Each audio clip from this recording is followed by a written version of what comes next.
बॉलीवुड में रेखा एक रहस्य मानी जाती हैं। रेखा के ऊपर कई सवाल भी उठते हैं। रेखा हमेशा सिंदूर लगाए क्यों दिखती हैं? रेखा किसके नाम का सिंदूर लगाती हैं? रेखा जो है इतनी खूबसूरत कैसे दिखती है? क्या वो काला जादू करती हैं? रेखा का घर जो है वो कभी क्यों नहीं दिखता? रेखा अपने घर को इस तरह से ढककर बहुत सारे सवाल जो है रेखा के बारे में सामने आते हैं। क्या रेखा ने संजय दत्त के साथ अफेयर किया था? क्या रेखा ने संजय दत्त के साथ शादी कर ली थी? तमाम तरह के सवाल जो हैं रेखा के बारे में आते रहते हैं। लेकिन रेखा के बारे में जो सबसे ज्यादा सवाल लोगों को चौंकाता है कि रेखा जो है किसके नाम का सिंदूर अपनी मांग में लगाती है। देखा जाए तो उनके पति मुकेश अग्रवाल, जो कि 1990 में ही उन्होंने जो है सुसाइड कर लिया था, उसके बावजूद रेखा अपनी मांग में सिंदूर क्यों लगाती है? क्या रेखा ने कोई सीक्रेट मैरिज की थी? इस तरह के भी लोग जो है सवाल उठाते हैं। वहीं रेखा की जो सेक्रेटरी हैं फरजाना, उनके साथ जो उनके रिश्ते हैं उस पर भी कई तरह के सवाल उठते हैं। फरजाना के साथ रेखा के जो करीबी रिश्ते हैं उसके बारे में जो है उनके जो दिवंगत पति मुकेश अग्रवाल हैं, उनकी भाभी ने कहा था कि फरजाना और रेखा के बीच कुछ गलत रिश्ता है। इस तरह की बातें जो है उन्होंने मीडिया के सामने शेयर की थी। रेखा के सिंदूर की कहानी जो है ये शुरू होती है जब ऋषि कपूर की शादी हुई थी। ऋषि कपूर की शादी 1980 में हुई थी और उस दौरान जो है बॉलीवुड की तमाम हस्तियां उस शादी में पहुंची थी। बच्चन फैमिली भी वहां पहुंची थी और उसी दौरान रेखा वहां पे सिंदूर लगाए पहुंच गई। लोग जो हैं दूल्हा दुल्हन को देखने के बजाय रेखा को देखने लगे कि ये यहाँ पे सिंदूर लगा कर कैसे आई? क्या रेखा ने शादी कर ली है? तभी अचानक जब लोगों ने उनसे पूछना शुरू किया तब उन्होंने कहा नहीं, मैं फिल्म के सेट से आ रही हूँ, इसलिए मेरी मांग में सिंदूर है। लेकिन रेखा जब ऋषि कपूर की शादी में सिंदूर लगाकर आई तो इससे लोगों के दिमाग में बिजली सी कौंध गई कि भाई वो क्या दिखाना चाहती हैं, क्यों वो शादी में इस तरह से आ गई। और वहीं तमाम तरह के सवाल उठने लगे। आपको बताएं कि साल 1981 में फिल्म आई थी सिलसिला। कहा जाता है कि इस फिल्म के बाद अमिताभ बच्चन ने रेखा के साथ दोबारा कोई फिल्म नहीं की।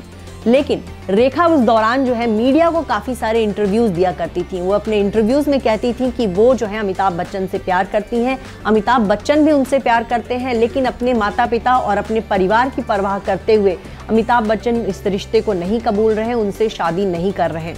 तो इस तरह के तमाम इंटरव्यूज उन्होंने दिए। उन्होंने ये भी कहा कि यहाँ तो बुरी मैं बनती हूँ, अच्छी तो वो हैं जो उनका परिवार चला रही हैं। रेखा ने यह भी कहा कि अमिताभ एक अच्छे इंसान हैं और वो कभी भी अपने परिवार को नहीं छोड़ेंगे, वो उनके में धोखा देने की प्रवृत्ति नहीं है और यही वजह है कि अमिताभ जो है मुझे अपना नहीं रहे। इस तरह के तमाम इंटरव्यूज जो हैं आप अगर गूगल करेंगे तो आपको इंटरनेट पे मिल जाएंगे, जो रेखा ने उस दौरान स्टारडस्ट मैगजीन को दिए थे। रेखा उस दौरान उन्होंने अपने कई सारे इंटरव्यूज से ये जताने की कोशिश की थी कि उनका और अमिताभ बच्चन का अफेयर चल रहा है और यही वजह है कि उस समय के बाद से लगातार मीडिया जो है उनके और अमिताभ बच्चन की बात करता रहा। रेखा अभी भी अगर किसी अवार्ड शो में जाएं और वहां अगर अमिताभ बच्चन हो या फिर उनको अवार्ड मिल रहा हो तो कुछ ना कुछ ऐसी हरकतें करती हैं जिनसे लोगों को लगता है कि वाकई में रेखा के मन में अभी भी अमिताभ के लिए ढेर सारा प्यार है। एक बार अमिताभ बच्चन को अवार्ड दिया जा रहा था फिल्म पा के लिए, तब रेखा की आंखों में आंसू आ गए थे। वो देखकर भी लोगों को लगा कि भाई अगर अमिताभ को अवार्ड मिल रहा है तो ये खुशी तो जया बच्चन को होनी चाहिए, लेकिन जया बच्चन से ज्यादा खुश जो है उस वक्त रेखा नजर आ रही थी, तो उस पर भी सवाल उठे।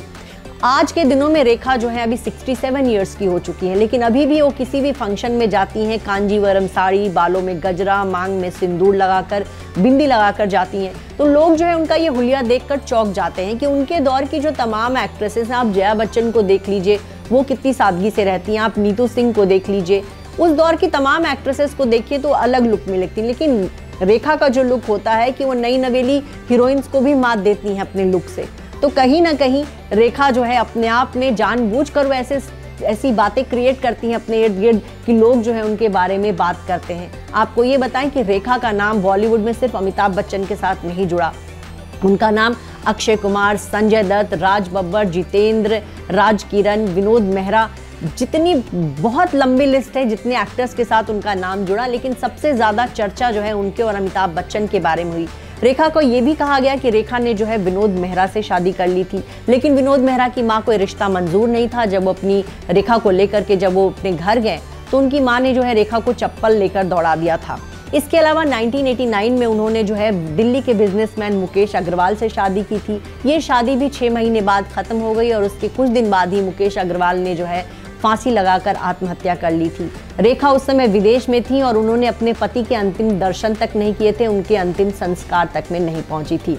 तो रेखा की लाइफ में बहुत सारे ऐसे किस्से हैं जो कहीं ना कहीं उनको जो है अपने आप में रहस्य की में रखते हैं। रेखा की ने शादी की, लेकिन अचानक शादी के बाद उन्होंने अपने पति से रिश्ता तोड़ लिया। ये तमाम बातें कहीं ना कहीं रेखा को लेकर जो है उन पर सवाल उठे। जब उनके पति ने आत्महत्या की थी उसके बाद रेखा की ज़बरदस्त विच हंटिंग हुई थी, यहाँ तक कि बॉलीवुड के लोग तक उनके जो है खिलाफ हो गए थे। बहरहाल रेखा ने अपनी ज़िंदगी में बहुत सारे उतार चढ़ाव देखे हैं। उनका फिल्मी करियर तो बहुत शानदार रहा, लेकिन उनकी निजी ज़िंदगी जो है अपने आप में एक दिलचस्प फिल्मी कहानी से कम नहीं है। रेखा जो है जहाँ जाती हैं अपने आप लोगों की दिलचस्पी उनमें हो जाती है और आज भी लोग उनसे बार बार पूछते हैं कि रेखा ये किसके नाम का सिंदूर लगाकर जो है बॉलीवुड की पार्टियों में या फिर अवार्ड शोज़ में या फिर बॉलीवुड में होने वाले शादियों में पहुँचती हैं।